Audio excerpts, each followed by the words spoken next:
Bonjour à tous, ici Christian Latreille. Sans plus tarder, on s'en va au point de presse du Dr Boileau, directeur national de la santé publique du Québec, et de Mylène Drouin, directrice de la santé publique de Montréal, qui vont faire le point sur la variole simienne. De la variole simienne, c'est une maladie qui est assez nouvelle ici au Québec et même au Canada, ou sinon même en Amérique. Et nous avons eu des cas progressivement au cours des quelques dernières semaines. On est rendu aujourd'hui à 132 personnes qui sont confirmées pour être des cas de variole simienne. Et ça augmente pas rapidement, ça augmente lentement, mais ça continue à avoir une progression. Donc, à tous les jours, on a toujours quelques cas de plus. Il y a certainement des cas qui ne sont pas encore vus, puisque ça peut être une maladie assez insidieuse qui ne présente pas trop de symptômes, même si, pour la plupart, il y a des symptômes qui sont présents, et notamment des lésions qui prennent du temps à apparaître. C'est une maladie particulière qui est une maladie virale qui prend un certain temps à se manifester. Ce qu'on a, c'est que c'est surtout actuellement un groupe en particulier qui, malheureusement, évolue avec cette maladie-là pour un certain nombre d'entre eux, sont les hommes qui ont des relations sexuelles avec d'autres hommes. Alors, il y a beaucoup d'interventions qui ont été faites, en particulier ici à Montréal, vu que c'est ici le cœur de cette activité de transmission qui semble toujours avoir lieu. Alors, il y a beaucoup de gestes qui ont été posés par l'équipe de Montréal et on en est rendu à avoir utilisé la vaccination depuis plusieurs journées maintenant. Déjà, plus de 3000 personnes ont bénéficié d'une vaccination et nous allons continuer à faire ça ici à Montréal et aussi dans les autres régions du Québec pour des clientèles ou des groupes ou des individus, devrais-je dire, qui seraient à risque. Et Dr Drouin va bien calibrer ce risque-là parce que ça ne s'adresse pas à toute la population. Nous ne sommes pas du tout dans une campagne de vaccination pour l'ensemble de la population. Nous sommes dans une campagne qui vise à chercher les gens qui sont à risque, qui ont été exposés possiblement à ce virus-là récemment ou qui pourraient être exposés au cours des prochaines journées ou des prochaines semaines. Donc, on est dans ce contexte-là d'une vaccination très, très ciblée, une situation qui, je pense, est bien maîtrisée en ce moment. Toutes les actions de santé publique sont bien portées. La mobilisation, évidemment, de toutes les équipes de santé publique, en particulier celle de Montréal, est visible et forte. Et on met à la disposition aussi toutes les capacités gouvernementales que nous avons pour la vaccination, qui sont, comme vous l'avez vu, très efficaces, qui ont été très efficaces et qui sont toujours pour la COVID. Alors, on a des leviers à notre disposition pour faciliter la disponibilité de cette vaccination-là pour les gens qui sont à risque. Alors, j'invite ma collègue Dr Drouin à faire le point. Je reviendrai sur un autre élément après. Oui, bonjour à tous. Je vais essayer d'être complémentaire et de vous dire un petit peu qu'est-ce qu'on annonce de plus aujourd'hui. Alors, on a évidemment Montréal est l'épicentre de l'éclosion actuellement de variole simienne, l'épicentre canadien, mais évidemment l'épicentre je veux dire de l'Amérique. Là. On a 126 cas à Montréal, mais ce sont somme toute des formes peu sévères de la maladie, donc vraiment des pustules qui se transforment en ulcération, principalement au niveau des parties génitales, mais aussi de plus en plus, on voit des formes pas très sévères autour du tronc et des bras. Principalement des hommes, 100% des hommes, et la plupart des hommes ayant des relations sexuelles avec d'autres hommes. Là, on commence à comprendre un petit peu plus le phénomène de transmission. Et je pense que c'est important de dire à la population, même si dans la littérature, là, on le voit que le volet d'une transmission par gouttelette, principalement, actuellement, ce qu'on voit, c'est vraiment des contacts intimes, rapprochés, prolongés, peau à peau. Donc, des gens qui sont en contact soit avec les lésions, les fluides corporels ou des objets qui ont été contaminés, comme des draps, des vêtements. Donc, c'est vraiment, ça demande quand même un contact soutenu ou important là, pour pouvoir là, se transmettre. On a évidemment regardé les différentes sources. On a à peu près 16 cas qui ont été acquis via des voyages, mais principalement, évidemment, il y a quelques lieux ou des événements où il y a eu des activités sexuelles qui ont été incriminées, mais somme toute, les hommes, la moyenne, je dirais, là, on a quand même beaucoup de cas pour lesquels ce sont vraiment que des contacts là, avec un ou deux relations. Dans ce contexte-là, évidemment, on a déjà commencé à déployer, à rehausser la vigilance, puis on a une immense collaboration à la fois du milieu clinique et de la communauté. Donc, dès que quelqu'un suspecte ou a une lésion, on invite évidemment à aller se faire évaluer. On a quelques cliniques spécialisées qui ont été mises en place pour pouvoir avoir les tests et que ça puisse nous être déclaré rapidement pour qu'on puisse faire l'enquête. Évidemment, les cas sont isolés et ça jusqu'à la résolution là, des plaies ou que la peau redevienne totalement normale.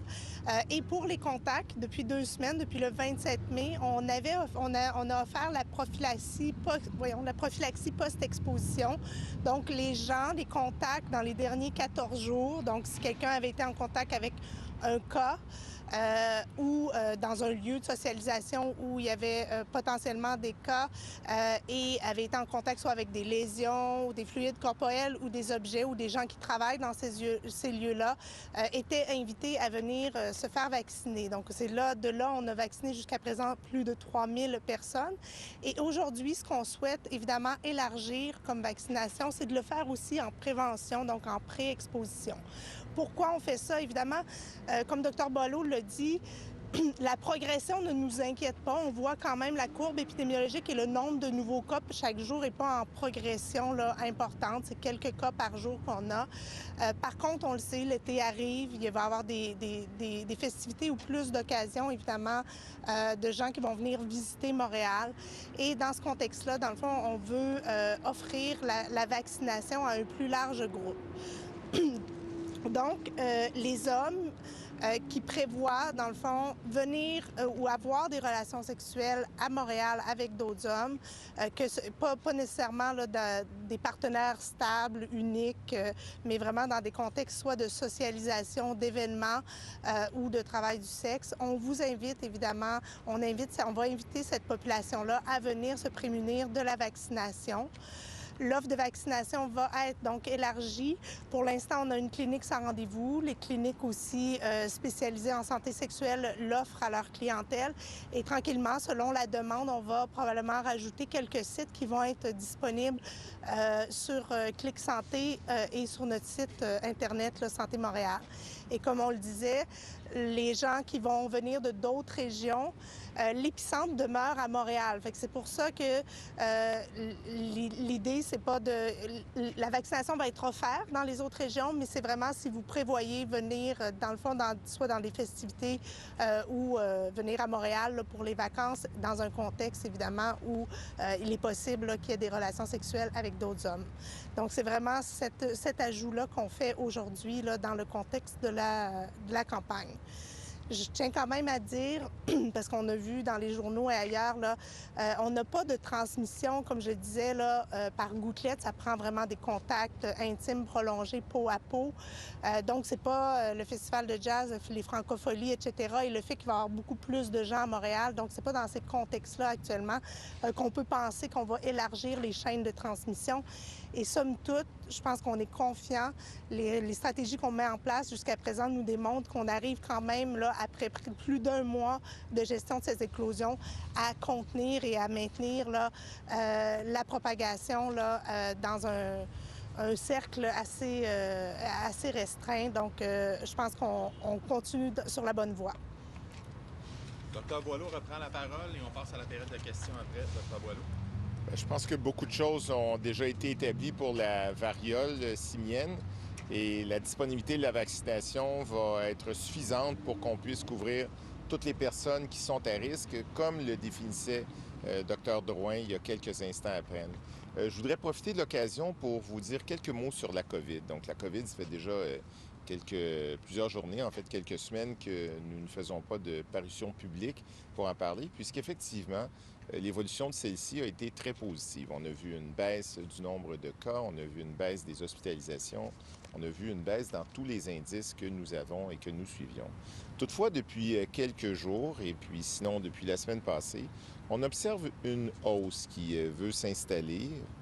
Pas quelque chose de très grave, bien sûr, puisque nous ne vous annonçons pas que nous mettons le pied dans une nouvelle vague, pas du tout. C'est juste qu'on s'attend à des ondulations comme ça. Alors, il y a dans les chiffres que vous voyez une augmentation un peu qui se présente depuis quelques jours.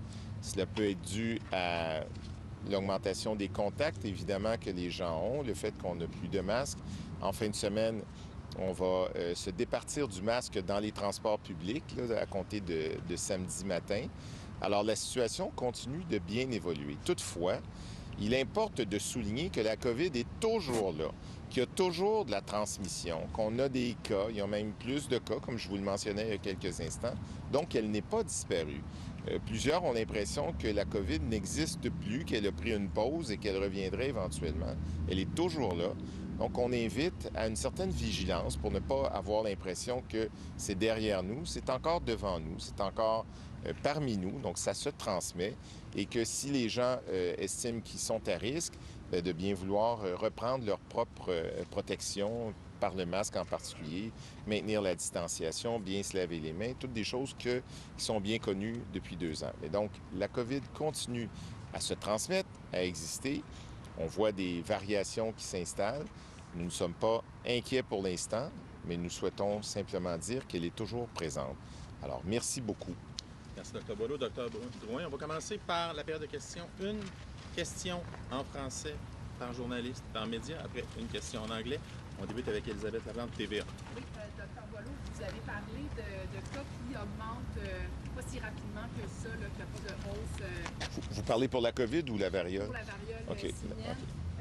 Quand même, aujourd'hui, l'OMS a parlé d'une rencontre du comité d'urgence le 23 juin qui parle d'une flambée de cas qui est inhabituelle et préoccupante. Oui. Est-ce que je me trompe ou j'ai l'impression que votre message diffère un peu de ce que l'OMS lance comme message aujourd'hui? Non, l'OMS n'a pas porté un regard précis sur la situation. En fait, elle tient compte de la situation ici en Amérique et en particulier à Montréal. Nous sommes l'épicentre, docteur Drouin le mentionnait tantôt. Le message n'est pas du tout contradictoire. On sait qu'il y a une augmentation des cas. On le voit dans plusieurs villes européennes. Nous, ici, on le voit aussi, mais ce n'est pas une augmentation qui est en flèche. Et c'est parce qu'on a justement agi en soulignant l'importance de cette maladie-là, en soulignant les facteurs de risque, en étant avec la très grande complicité de l'équipe de Montréal, en contact avec les différents groupes pour bien aviser du risque et en menant une campagne de vaccination qu'on croit qu'on va être capable de contenir ça ici sur le territoire québécois et en particulier montréalais. Donc, nous sommes préoccupés par la situation, nous agissons et nous sommes confiants que nous pourrions atteindre l'objectif que plusieurs ciblent autour de la planète de contenir ça. Mais ça va dépendre de la volonté de tout le monde et là-dessus, bien, on compte bien sur toute l'équipe pour bien agir. Gabrielle. Oui, j'aimerais vous parler de la vaccination. Donc, en fait, combien de doses on possède justement à l'heure actuelle contre la variole simienne? Est-ce que vous prévoyez en commander davantage? Est-ce qu'il y a d'autres commandes justement sur cette Pour ce qui est question de la vaccination, nous avons, dès le début, avec l'équipe de Montréal, situé le nombre de vaccins que nous souhaitions avoir. Et on a eu une très bonne collaboration de nos collègues au niveau de l'équipe fédérale. Et on a obtenu les milliers de doses que nous souhaitions avoir. Pour l'instant, nous avons une limite de à peu près 40 000 doses au total. Il y a déjà 3 000 doses qui ont été utilisées. Et donc, avec 3 000 doses utilisées, il nous en reste quand même beaucoup pour pouvoir couvrir les personnes qui sont à risque, qui ont été ciblées dans la présentation du docteur Drouin il y a quelques instants. Donc, nous sommes confiants qu'on a assez de doses pour couvrir les personnes à risque actuellement à Montréal et au Québec. Vous parlez d'élargir la vaccination, sauf que pour le moment, elle s'arrête aux individus plus âgés de 18 ans. Il y a du monde qui n'ont pas forcément 18 ans et des personnes qui ont un rapport sexuel avec d'autres hommes, et des hommes qui ont un rapport sexuel avec d'autres hommes. Est-ce que vous prévoyez élargir ou quel message vous avez envoyé à ces personnes-là qui ne soient pas protégées pour le moment? En tout cas, il n'y a pas d'option pour eux de protéger. Pour les moins de 18 ans? Oui. Bien, les moins de 18 ans, il y a des actions de prévention, bien sûr, qui sont ciblées, mais nous sommes capables et nous avons vacciné des gens de moins de 18 ans jusqu'à maintenant. Donc, il y a des enfants qui ont été en contact, qui n'ont pas développé la maladie, mais nous avons vacciné déjà quelques enfants pour éviter la progression de la maladie. Donc, on est disposé à agir ainsi. C'est des cas de contact, alors c'est Oui. pas des cas... C'est ça. Bien, actuellement, le Comité d'immunisation du Québec puis le programme d'immunisation du Québec ne recommande pas que le vaccin soit donné à une population largement là, en bas de 18 ans. Par contre, s'il y a des contacts post-exposition qui nous amènent à penser qu'on peut avoir un gain à protéger ces gens-là, nous, on fait une évaluation cas par cas à ce moment-là. Et comme le Dr Boileau l'a dit, dans certains cas, la vaccination a quand même été offerte. Là. On continue avec Isabelle Paré-Devoir, Alice Girard-Bossé, La Presse et 98.5 FM. Oui, d'avoir une précision justement par rapport à la vaccination. Depuis que la population s'est convergée vers Montréal pour des festivals, commenter notamment des gens qui viennent de l'étranger, de province, est-ce que ça veut dire que ces gens-là aussi ont accès à la vaccination au programme que vous prévoyez? En fait, l'objectif principal, c'est de cibler les personnes qui vivent actuellement à Montréal et au Québec et qui prévoient avoir des activités, qui ont eu récemment ou qui prévoient avoir des activités à risque au cours des prochaines journées ou des prochaines semaines et durant l'été, donc, ou même plus encore. Alors, ces personnes-là sont ciblées et c'est eux qui sont prioritaires à la vaccination et on ne prévoit pas avoir une offre de service pour toutes les personnes qui se présentent à Montréal en tourisme. On les invite à être prudents, bien sûr, mais notre cible, c'est vraiment ceux qui demeurent ici, tout en ne négligeant pas non plus ceux qui n'ont pas tous les papiers de reconnaissance avec eux. Et là-dessus, je laisserai le Dr Drouin porter... J'ajouterais juste que c'est clair là, que les migrants statut précaire ou les gens qui habitent et vivent ici, qui n'ont pas accès à une carte d'assurance maladie, vont être acceptés là, dans les centres de vaccination. Là, en aucun cas, on va refuser. Et on va aussi regarder un peu la demande là, dans les prochaines semaines, là, si les centres de vaccination vont pouvoir nous donner un petit peu l'écho là, du fait s'il y a une demande là, de beaucoup de gens ou de visiteurs de l'extérieur pour qu'on voit aussi à ajuster notre... Mais actuellement, les doses sont vraiment pour les Montréalais. On le sait, on a des doses quand même assez limitées. Et comme Dr Boileau le disait, on a calculé un peu une couverture vaccinale par rapport à une cible qu'on a pour Montréal et on a suffisamment de doses là, pour couvrir la population actuellement. Là. Alice? On parlait aussi de la vaccination à travers la province. Ça va être où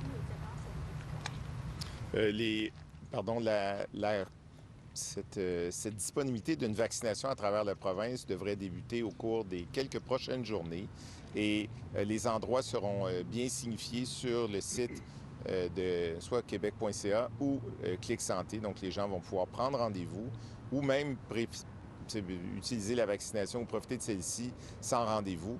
Alors, ça va être fait au cours des prochains jours dans les régions qui sont à travers le Québec, sans doute au premier plan autour de Montréal, mais ça va s'étendre très rapidement. Non, c'est beau. Peut-être juste une petite précision. Là, on étend la vaccination à des hommes qui prévoient peut-être venir à Montréal, avoir des contacts avec d'autres hommes. Peut-être juste préciser, avant ça, c'était uniquement les personnes qui étaient immunosupprimées qui étaient appelées à se faire vacciner. Peut-être juste la distinction entre ce qui est appelé aujourd'hui et ce qui ne l'était pas avant. Bien, en fait, la distinction, c'est l'élargissement des gens qui sont à risque. Il y a quelques semaines à peine, ou quelques jours plutôt, on ciblait ceux qui avaient eu des contacts récents et qui présentaient des risques de développer la maladie. Donc, le plus vite on pouvait les vacciner, le plus on pouvait empêcher la progression de cette maladie-là. Et on a remarqué qu'il est des fois difficile d'établir toutes les relations entre une personne et une autre, puisqu'il y a des fois des contacts et des occasions d'intimité qui sont anonymes. Et donc, il faut rester vigilant et nous avons accentué l'effort pour faire en sorte que tous ceux qui avaient des activités qui pouvaient les mettre à risque puissent venir. Là, cette fois-ci, on augmente d'une coche en disant ceux qui sont bien sûr de Montréal, mais ceux qui sont d'en dehors de Montréal et qui prévoient avoir de telles activités au cours des prochaines semaines, au cours de l'été, de bien vouloir profiter de la vaccination. C'est un geste simple qui va les protéger en toute vraisemblance. La vaccination est assez efficace et c'est un geste qui va protéger tout le monde et qui va nous permettre de contenir cet agrégat de cas à l'intérieur d'un nombre petit et espérons même le réduire à zéro. Ça va être difficile puisque sur la planète actuellement, ça continue à progresser, mais nous croyons que nous pourrons faire une bonne différence avec ce qui est proposé ici. On va y aller avec la presse canadienne. S'il reste d'autres questions en français. Alors voilà, c'était le directeur national de la santé publique du Québec, Luc Boileau, et la directrice de la santé publique de Montréal, Mylène Drouin, qui faisaient le point sur la variole simienne. 132 cas recensés au Québec, dont 126 à Montréal. Donc Montréal qui est un peu l'épicentre nord-américain de cette variole simienne. C'est une maladie, nous dit-on, qui prend du temps, qui progresse lentement, qui prend du temps à se manifester et qui vise surtout les hommes ayant des relations sexuelles avec d'autres hommes. Il y a 3 000 personnes jusqu'à maintenant qui ont été vaccinées. Il y a 40 000 doses disponibles. On ne semble pas inquiet de la progression pour l'instant de cette variole simienne, mais quand même, faut être prudent, faut faire attention. C'est pas quelque chose qui s'attrape avec des postillons, avec la salive, mais davantage avec des contacts intimes prolongés, soutenus, importants. On a parlé de la COVID aussi rapidement en disant que la COVID, l'évolution est positive, tous les indicateurs sont à la baisse. Quoique, depuis quelques semaines, disait Dr Boileau, il y a une augmentation de certains indicateurs. Il y en a plusieurs au Québec et ailleurs dans le monde qui pensent que la COVID est derrière nous. Mais attention, a dit le Dr Boileau, la COVID est toujours avec nous.